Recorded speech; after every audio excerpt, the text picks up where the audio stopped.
എല്ലാവർക്കും മറ്റൊരു ക്ലാസ്സിലേക്ക് കൂടി വെൽക്കം. അപ്പോൾ നമ്മളിന്ന് മേരി പാർക്കർ ഫോളറ്റിൻ്റെ അവരുടെ കോൺട്രിബ്യൂഷൻ, അതായത് മാനേജ്മെൻറ്റിന് ഒരു മാനേജ്മെൻറ്റ് വിദഗ്ധ നൽകിയ കോൺട്രിബ്യൂഷൻസ്, സംഭാവനകൾ എന്തൊക്കെയാണെന്നുള്ളതാണ് നമ്മൾ നോക്കുക. അപ്പോൾ നമ്മുടെ ടെക്സ്റ്റ് ബുക്കിൽ നിങ്ങൾക്കിത് വായിച്ച് മനസ്സിലാക്കാൻ അല്പം ബുദ്ധിമുട്ടുള്ള രീതിയിൽ പാരഗ്രാഫൊക്കെ ആയിട്ടാണ് കൊടുത്തിരിക്കുന്നത്.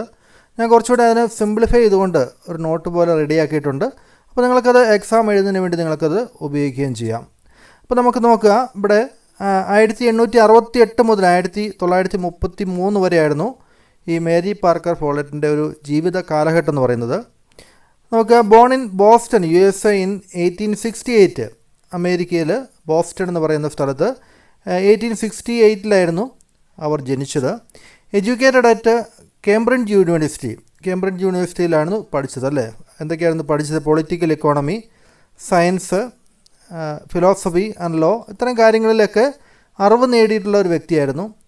പൊളിറ്റിക്കൽ ആൻഡ് സോഷ്യൽ തിങ്കറായിരുന്നു. Known for her contribution to administrative theory, മാനേജ്മെൻറ്റുമായിട്ട് ബന്ധപ്പെട്ട് മാനേജ്മെൻറ്റ് അഡ്മിനിസ്ട്രേഷനിലേക്ക് സംഭാവനകൾ നൽകിയ, പലതരത്തിലുള്ള തിയറികൾ സംഭാവനകൾ നൽകിയ ഒപ്പം തന്നെ പൊളിറ്റിക്കൽ ആൻഡ് സോഷ്യൽ തിങ്കർ കൂടിയായിരുന്നു ഈ മാനേജ്മെൻറ്റ് വിദഗ്ധ. മാനേജ്മെൻറ്റിനുള്ള കോൺട്രിബ്യൂഷൻസ് എന്തൊക്കെയാണെന്ന് സ്പെസിഫിക് ആയിട്ട് പറയുകയാണെങ്കിൽ, she focused on functional authority. അദ്ദേഹത്തിൻ്റെ അവർ പ്രധാനമായിട്ടും കോൺസെൻട്രേറ്റ് ചെയ്തത് മാനേജ്മെൻറ്റുമായിട്ട് ബന്ധപ്പെട്ട് ഫങ്ഷണൽ അതോറിറ്റി എന്ന് വെച്ച് കഴിഞ്ഞാൽ മറ്റുള്ളവരുടെ കോപ്പറേഷനും അവരുടെ ഒരു സഹകരണത്തോടു കൂടി കാര്യങ്ങൾ നടപ്പിലാക്കുന്ന അത്തരത്തിലുള്ള ഒരു അതോറിറ്റിയാണ് ഫങ്ഷണൽ അതോറിറ്റി എന്ന് പറയുക. കോർഡിനേഷൻ, ഏകോപനം, ലീഡർഷിപ്പ്, ഒപ്പം തന്നെ കോൺഫ്ലിക്റ്റ് മാനേജ്മെൻറ്റ് ആൻഡ് കൺട്രോൾ, അത്തരം കാര്യങ്ങളായിരുന്നു കൂടുതൽ കോൺസെൻട്രേറ്റ് ചെയ്തത്. ഓതേഡ് creative experience and other significant papers, മാനേജ്മെൻറ്റുമായിട്ട് ബന്ധപ്പെട്ട് പല പേപ്പറുകൾ അദ്ദേഹം പ്രസൻറ്റ് ചെയ്തു. ഒപ്പം തന്നെ അവരെഴുതിയ ഒരു കൃതിയാണ് ക്രിയേറ്റീവ് എക്സ്പീരിയൻസ്, അതിൻ്റെ ഓതർ കൂടിയാണ് ഈ Mary Parker. Emphasised the importance of harmonising and coordinating group efforts in the organisation. അപ്പോൾ ഒരു സ്ഥാപനത്തിൽ ഗ്രൂപ്പിൻ്റെ എഫേർട്ട്, അതായത് ആ സ്ഥാപനത്തിൽ എല്ലാവരും ഒറ്റ ഗ്രൂപ്പായിട്ട് ഹാർമണൈസ് ചെയ്ത് സ്വരച്ചേർച്ചയോട് മുന്നോട്ട് പോകേണ്ട ഒരു ആവശ്യകതയാണ് ഈ മേരി പാർക്കർ മാനേജ്മെൻറ്റ് വിദഗ്ധ കൂടുതലും ഊന്നി പറയുന്നത്. ഇനി അഡ്മിനിസ്ട്രേറ്റീവ് തിയറി എന്നുള്ള ഹെഡിങ്ങിൽ she was first to focus on the theory of individuals in the organisation. ഓർഗനൈസേഷനിലെ ഇൻഡിവിജ്വൽസിന്, അവിടുത്തെ എംപ്ലോയീസ്, വ്യക്തികൾക്ക് പ്രാധാന്യം കൊടുത്തുകൊണ്ടുള്ളൊരു തിയറിയായിരുന്നു അവരുടെ administrative theory. Described by Peter Drucker as the prophet of management. അപ്പോൾ she was described by Peter Drucker. നമുക്കറിയാം, വലിയൊരു മാനേജ്മെൻറ്റ് വിദഗ്ധനാണ് പീറ്റർ ഓഫ് ഡ്രക്കർ. മേരി പാർക്കറെ വിശേഷിപ്പിച്ചത് മാനേജ്മെൻറ്റിൻ്റെ പ്രോഫറ്റ് എന്നാണ്. മാനേജ്മെൻറ്റിൻ്റെ കാര്യങ്ങൾ കൃത്യമായിട്ട് മുൻകൂട്ടി അറിയുന്ന ഒരു ദീർഘവീക്ഷണമുള്ള അറിവുള്ള വ്യക്തി നിലയിൽ പ്രോഫറ്റ് ഓഫ് മാനേജ്മെൻറ്റ് എന്നാണ് പീറ്റർ ഓഫ് ഡ്രക്കർ വിളിച്ചത്. Specialised in modern management, particularly coordination, അതായത് മോഡേൺ മാനേജ്മെൻറ്റുമായിട്ട് ബന്ധപ്പെട്ട് കോർഡിനേഷൻ, ഏകോപനം, ലീഡർഷിപ്പ്, പവർ, കോൺഫ്ലിക്റ്റ് റെസൊല്യൂഷൻ, അങ്ങനെയുള്ള കാര്യങ്ങളിലൊക്കെയായിരുന്നു കൂടുതൽ കോൺസെൻട്രേറ്റ് ചെയ്തത് Mary Parker. Considered both a classical theorist and behaviourist. Classical തിയറിസ്റ്റായിട്ടും ഒരു ബിഹേവിയറിസ്റ്റായിട്ടും രണ്ട് രീതിയിലും ഈ മേരി പാർക്കറെ കൺസിഡർ ചെയ്യുന്നുണ്ട്. ക്ലാസിക്കൽ തിയറിസ്റ്റ് എന്ന് വെച്ചാൽ മാനേജ്മെൻറ്റിന് കൂടുതൽ അവരുടെ ബേസിക് ആയിട്ടുള്ള മാനേജ്മെൻറ്റിന് ആവശ്യമായിട്ടുള്ള അടിസ്ഥാന തിയറികൾ സംഭാവന ചെയ്ത ഗണത്തിൽപ്പെടുത്താവുന്ന ഒരാൾ. ഒപ്പം തന്നെ ബിഹേവിയറിസ്റ്റ്, അതായത് മനുഷ്യരുടെ ബിഹേവിയറിനെ അടിസ്ഥാനമാക്കി അവരെ മാനേജ് ചെയ്യുന്ന രീതി. അപ്പോൾ അത്തരത്തിലുള്ള രണ്ട് രീതിയിലും അവരെ കണക്ക് കൂട്ടുന്നുണ്ട്. ഇനി പ്രധാനമായിട്ട് ഇതുമായിട്ട് ബന്ധപ്പെട്ടുള്ള അവരുടെ കോൺസെപ്റ്റ് ആൻഡ് തിയറിയിൽ ഒന്നാമത്തത് കോൺഫ്ലിക്റ്റ് ആണ്. കോൺഫ്ലിക്റ്റ് എന്ന് വെച്ച് കഴിഞ്ഞാൽ എന്താണ് കോൺഫ്ലിക്റ്റ് എന്ന് വെച്ച് കഴിഞ്ഞാൽ സ്വരച്ചേർച്ചയില്ലായ്മയാണ്. ഒരു സ്ഥാപനത്തിൽ പരസ്പരം ആശയഭിന്നത ഉണ്ടാകുന്ന ഒരു സന്ദർഭമാണ് കോൺഫ്ലിക്റ്റ് എന്ന് പറയുന്നത്. അപ്പോൾ conflict was viewed as A normal and constructive process in social system. അപ്പോൾ ഒരു സൊസൈറ്റിയിൽ ആളുകൾ ഒന്നിച്ചു കൂടുന്നിടത്ത് ഇത്തരത്തിലുള്ള കോൺഫ്ലിക്റ്റുകൾ നോർമലായിട്ടുള്ളൊരു കാര്യമാണ്. അത് കൺസ്ട്രക്റ്റീവ് പ്രോസസ്സാണ്. അതിലൂടെ സ്ഥാപനത്തിന് മെച്ചമുള്ള രീതിയിലേക്ക് കാര്യങ്ങൾ മാറുമെന്നുള്ള ഒരു ശുഭാപ്തി വിശ്വാസക്കാരിയായിരുന്നു Mary Parker. Advocate methods like domination, compromise and integration to manage conflict. അപ്പോൾ കോൺഫ്ലിക്റ്റിനെ മാനേജ് ചെയ്യാൻ വേണ്ടി പലതരത്തിലുള്ള മെത്തേഡുകൾ മേരി പാർക്കർ സജസ്റ്റ് ചെയ്തു. അപ്പോൾ ഡോമിനേഷൻ മെത്തേഡ് അതിലൊന്നായിരുന്നു. ഡോമിനേഷൻ എന്ന് പറയുമ്പോൾ ഒരാൾ മറ്റൊരാളെ ഡോമിനേറ്റ് ചെയ്ത് പെട്ടെന്നൊരു പ്രശ്നം സോൾവ് ചെയ്യുന്ന രീതിയാണ്. അപ്പോൾ ഒരു പാർട്ടി മറ്റൊരു പാർട്ടിക്ക് മറ്റൊരാളുടെ മേൽ ആധിപത്യം സ്ഥാപിച്ചുകൊണ്ട് ആ ഒരു പ്രശ്നം സോൾവ് ചെയ്യുന്നു. അപ്പോൾ ആരുടെ മേലാണോ ആധിപത്യം സ്ഥാപിക്കുന്നത് അവർക്ക് ഒരു പക്ഷേ അല്പം നീരസം ഉണ്ടാകാനുള്ള സാധ്യതയുണ്ടെങ്കിലും ആ ഒരു പ്രശ്നം അവിടെ സോൾവ് ആവുന്നുണ്ട്. ദെൻ കോംപ്രമൈസ് എന്ന് പറയുമ്പോൾ രണ്ടുപേരും ചില കാര്യങ്ങൾ വിട്ടുവീഴ്ച നടത്തിക്കൊണ്ട്, രണ്ടുപേരും പൂർണ്ണമായിട്ടും സാറ്റിസ്ഫൈഡ് ആയിരിക്കില്ല, പക്ഷേ അവർ രണ്ട് ഭാഗത്തും ചില വിട്ടുവീഴ്ചകൾ നടത്തിക്കൊണ്ട് ഒരു കോംപ്രമൈസിലൂടെ കോൺഫ്ലിക്റ്റ് നമ്മൾ റിസോൾവ് ചെയ്യുന്നു.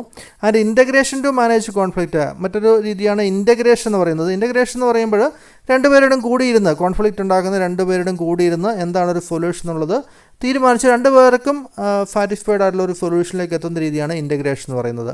ഇപ്പോൾ കോൺഫ്ലിക്റ്റിനെ തടയുന്നതിന് വേണ്ടി അല്ലെങ്കിൽ കോൺഫ്ലിക്റ്റിനെ റിസോൾവ് ചെയ്യുന്നതിന് വേണ്ടി ഒരു സൊല്യൂഷൻ കണ്ടെത്താൻ വേണ്ടി ഡോമിനേഷൻ, കോംപ്രമൈസ്, ഇൻ്റഗ്രേഷൻ തുടങ്ങിയ കാര്യങ്ങളാണ് മേരി പാർക്കർ സജസ്റ്റ് ചെയ്തത്. ഇനി ഓർഡർ നൽകുന്നതുമായിട്ട് ബന്ധപ്പെട്ട് 4 പ്രിൻസിപ്പിൾസോടെ മേരി പാർക്കർ നൽകിയിട്ടുണ്ട്. 4 basic principles of giving order.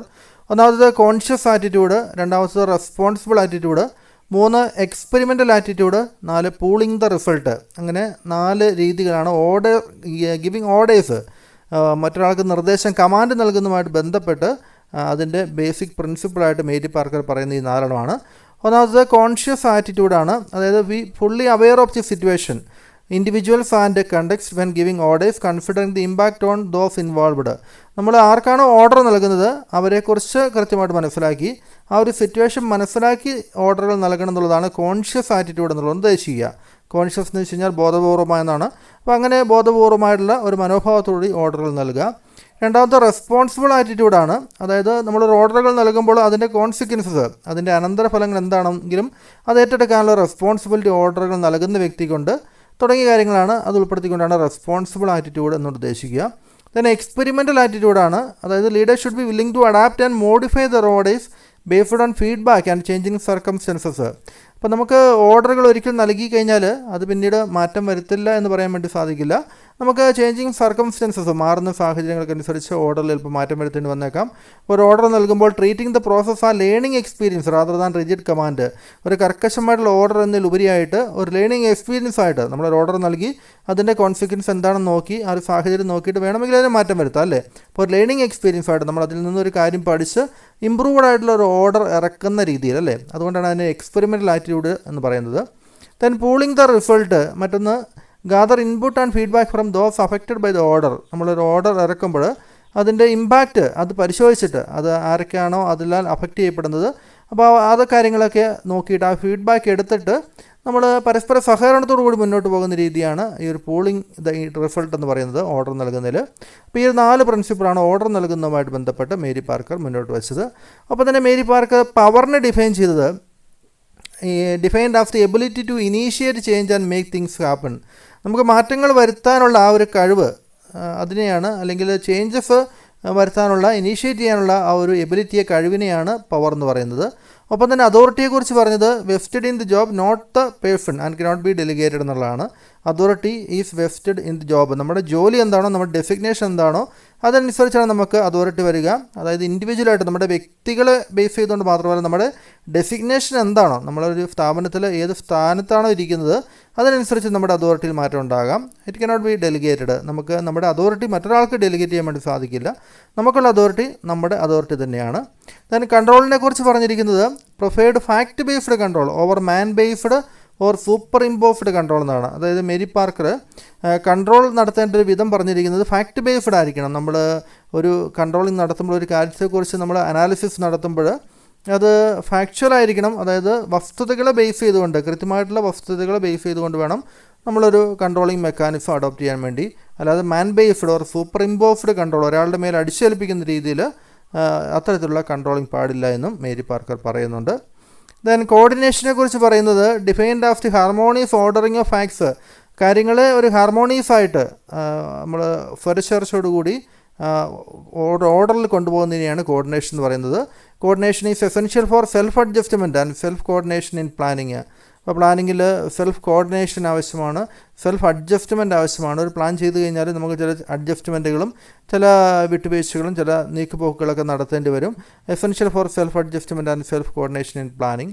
Then ലീഡർഷിപ്പിനെ കുറിച്ച് പറഞ്ഞിരിക്കുന്നത് ഒപ്പോഫ്ഡ് ഡോമിനേറ്റിംഗ് ലീഡർഷിപ്പ്. അപ്പോൾ ലീഡർഷിപ്പ് ഒരു ഡോമിനേറ്റിംഗ് ലീഡർഷിപ്പ് ആകാൻ പാടില്ല. ഒരാൾ മറ്റൊരാളെ ഡോമിനേറ്റ് ചെയ്യുന്ന രീതിയിൽ അല്ലെങ്കിൽ ആധിപത്യം സ്ഥാപിക്കുന്ന രീതിയിലുള്ള ലീഡർഷിപ്പ് ആയിരിക്കാൻ പാടില്ല.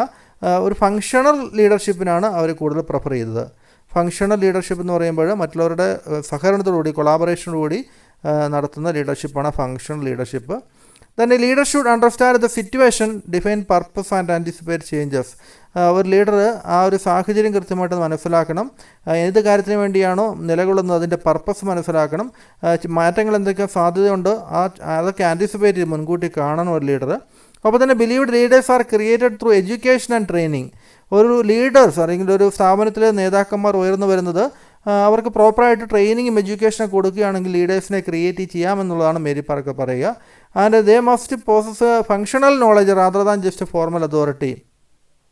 ഒരു ഫോർമലായിട്ടുള്ള അതോറിറ്റി, ഔപചാരികമായിട്ടുള്ള ആ ഒരു അധികാരത്തിനപ്പുറം ഒരു ഫങ്ഷണൽ നോളജ്, ഓരോ കാര്യങ്ങളെക്കുറിച്ച് കൃത്യമായിട്ടുള്ള നോളജുള്ള വ്യക്തി കൂടിയായിരിക്കണം ലീഡർ എന്ന് പറഞ്ഞു വയ്ക്കുന്നു.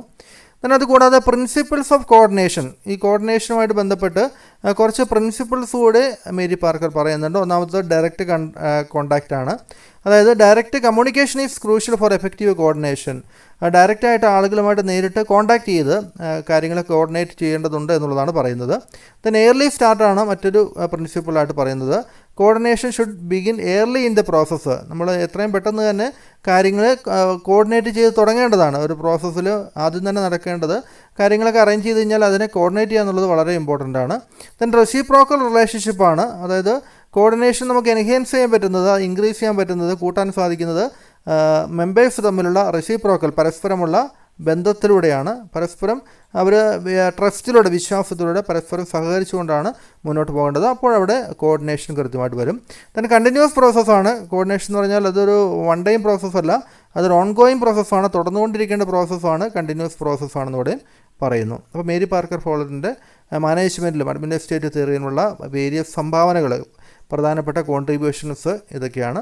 മേരി പാർക്കർക്ക് പല കാര്യങ്ങളിൽ അവർ പല തിയറികൾ, പല കാര്യങ്ങളെക്കുറിച്ചുള്ള അവരുടെ അഭിപ്രായങ്ങളും അവരുടെ കോൺട്രിബ്യൂഷൻസുമാണ് നമ്മളിതിൽ കണ്ടത്.